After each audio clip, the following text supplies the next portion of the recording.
Hey guys, what's going on? Anthony here with Pistons Talk. So, you guys have probably already seen ESPN's top 74 players of all time, right? Well, I happened to come across Brian Windhorse's podcast, and they had an Isiah Thomas segment on this podcast talking about why they ranked him where they did. So, let's listen to their explanation of why they ranked one of the greatest point guards of all time in the 30s. I would have Isiah Thomas ahead of Allen Iverson. I would have Isiah Thomas ahead. Well, are we going to have the Isiah?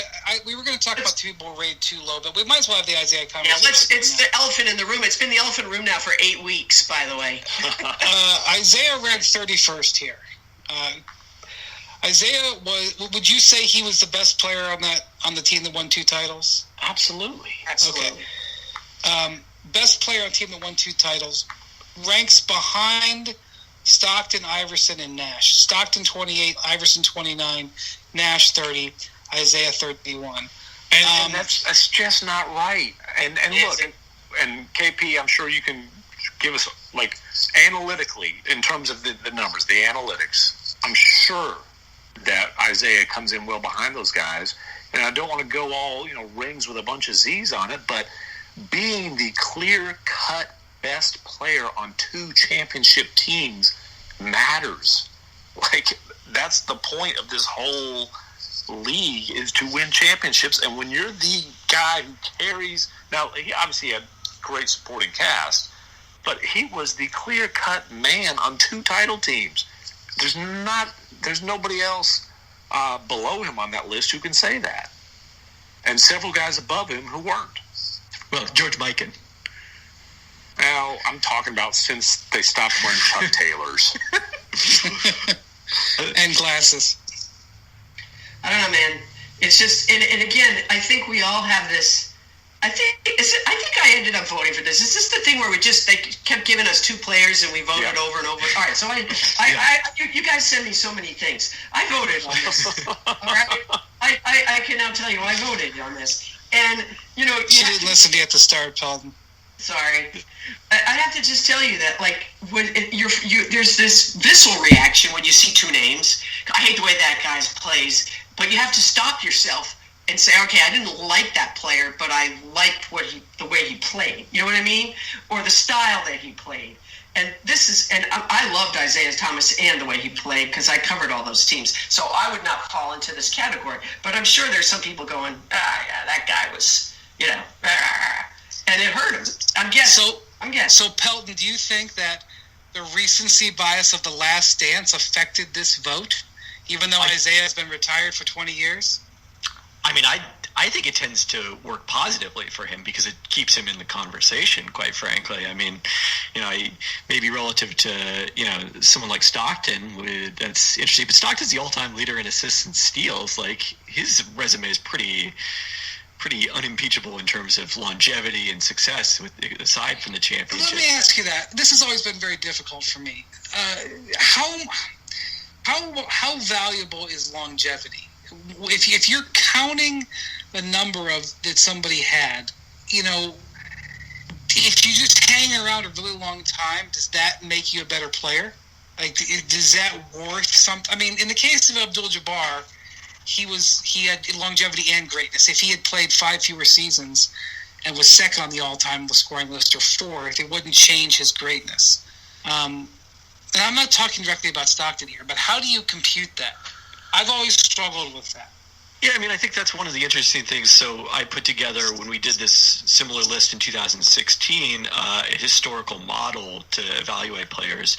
And one of the important things there was, to not just do career value, because of the fact that it's not all the same. If you have 10 seasons where you're worth 4 wins each of those seasons to your team, it ultimately doesn't matter as much in the long run as, maybe this is the Walton career where you have 4 seasons where you're worth 10 wins to your team, because that's what actually makes a difference in terms of winning a championship. But I think Stockton was still playing at a level, even into his 40s, where he was a difference-making player. I mean, he was still playing 82 games a night, 82 nights 28 minutes a game at age 40, and was quite an effective player. For example, Iverson, a guy who's ranked right next to him, Iverson's career was not as long as maybe it could have been. Not even close. Not even close. But do you penalize him for not having? I think longevity is a tiebreaker for sure. Quality longevity, and Stockton was a quality player till the end of his career. I think longevity is a tiebreaker. I think durability is a tiebreaker. Stockton only missed games in 2 seasons as long as he played. He only missed games in 2 seasons. Every other year of his career, he played every single game. That in itself is pretty remarkable. Yeah, and we didn't have the mile tracker. We didn't have the technology to track how many miles the guy ran, but I'll bet Stockton's miles were up there. That guy was all over the place. I'll bet he was right at the top most of his most seasons in miles run total. I do want to go back to Isiah for a second, because one of the things that was really interesting to me, researching when this Dream Team debate came up again, and I'd be curious Jackie's perspective, because none of us were covering the league at this point. Isiah never made All-NBA after 87. Didn't make All-NBA either years they won the championship, the year they went into the finals and lost to the Lakers and easily could have won that series.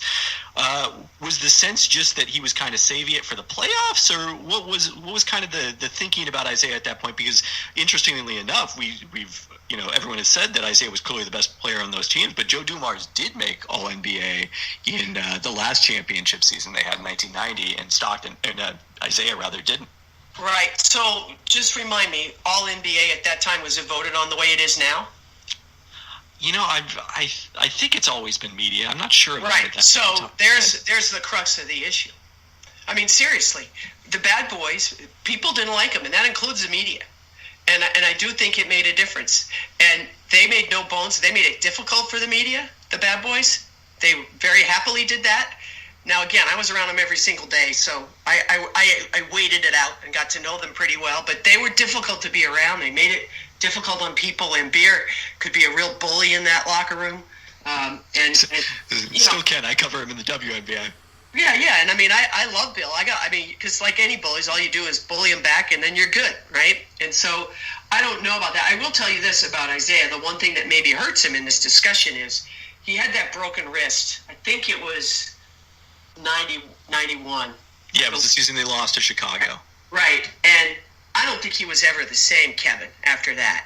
So I think the latter part of his career, he was it. I don't think that, back then having wrist surgery isn't like now, and I do think it affected him. So perhaps when we're talking again about longevity, if we're talking Stockton versus Thomas, by the way, we all agree that John Stockton deserves to be on this list, and we're really only talking about a difference of 2 or 3 spots.